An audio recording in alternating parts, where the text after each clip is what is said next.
I've seen a few shows or movies lately where an actor is playing multiple roles. This time it's Seth Rogen starring with Seth Rogen in the HBO Max original An American Pickle. It's a family drama with some comedy, but should you be binging it this weekend?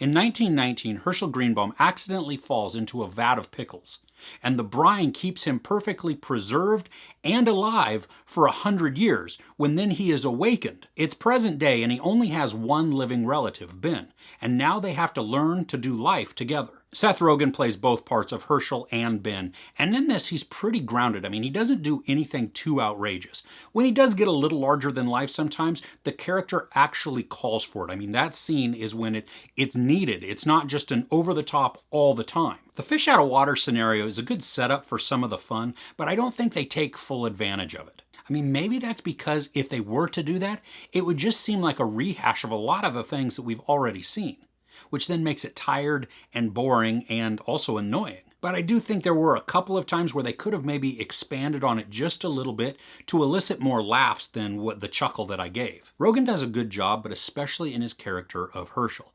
I mean, he's relatable, he's fun, but both characters do bring a level of charisma to the screen, which makes them somewhat likable in their own aspects. Because Rogen is playing dual roles, there are obviously some challenges that do present themselves just from a filming standpoint. So when you have two characters who are the same person playing side by side, I mean, that becomes just more editing time. And so a lot of the time we'll see them side by side, but not for very long. Sometimes they're facing each other with some space between them. Sometimes it's an over the shoulder shot, so we see a person, but we don't really see their face. I mean, maybe you get a little bit of the cheek or something.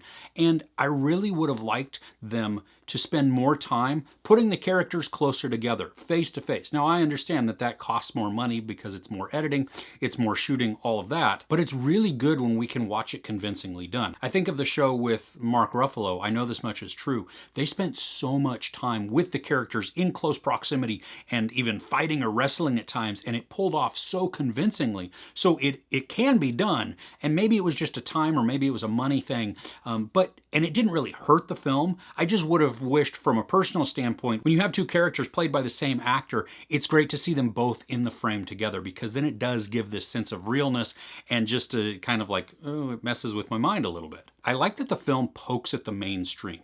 I mean, there are times in the mainstream where we are trying to find meaning where there may not actually be meaning. We put weight to words thinking that there is something deeper within it, or somebody says something, and so we dive into the context trying to figure it out, and sometimes it's just not there. And so in this, they do take a moment to play with that, to examine it, especially with Herschel, who is not used to our vernacular or just even the way things work. And so you get to see him, and when he says something, it's pretty much, that's just what he means. And other people then, well, what was that? What was the deeper meaning in this? And it pokes fun at us. Now, there is a slight feeling of meanness that intertwines throughout part of the story. And I understand it's there to show some character growth, but when it's going on, it just really feels more like an adult throwing a childish tantrum. And some of that meanness that permeates, I mean, the setup for that is pretty obvious. That meanness is a pretty simple and obvious way to set up the main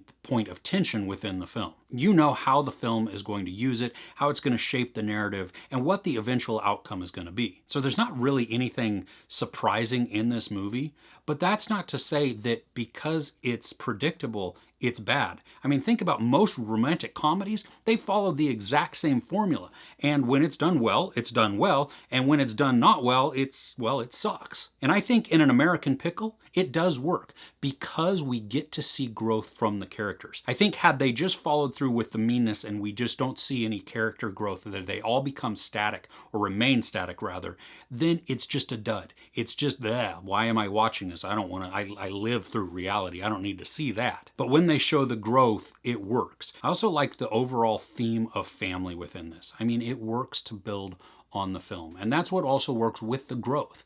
That this is a family drama with some comedy thrown in. And the comedy isn't laugh out loud funny, at least for me. I chuckled sometimes and I smirked along with it, but there weren't any like gut-busting belly laughs that came from it. With the family drama, I do think there were some opportunities to dive more into the emotional aspects of it, But had they done that, it would have taken the film from a lighthearted drama into much more of a drama, and probably done without the comedy aspect of it, and then it would have changed the entire tone of the film. So while that opportunity did exist, and maybe it would have been good in a one sense to follow that way, I don't think it necessarily fit with what they were trying to do in this presentation of the film. Now, despite all of the obviousness in the film, it does end with a touch of sweetness. I mean, they try and wash away some of that bitterness that had permeated throughout part of the film, and it just leaves you with a smile on your face. This is fun for a casual watch, and at 89 minutes, it's a quick watch too. There's no sexual nudity, there is some profanity and violence. I give An American Pickle 3 out of 5 couches. So what kind of pickle do you like? Is it dill? Is it sweet? Is it the bread and butter? I'm a dill guy. Straight dill, nothing else. I can't do any of the other ones. But I would like to know what you prefer in the comments below. If you enjoyed this review, please give it a like. Also, don't forget to share and subscribe. I'm Chris. This is Movies and Munchies. Thanks for couching with me.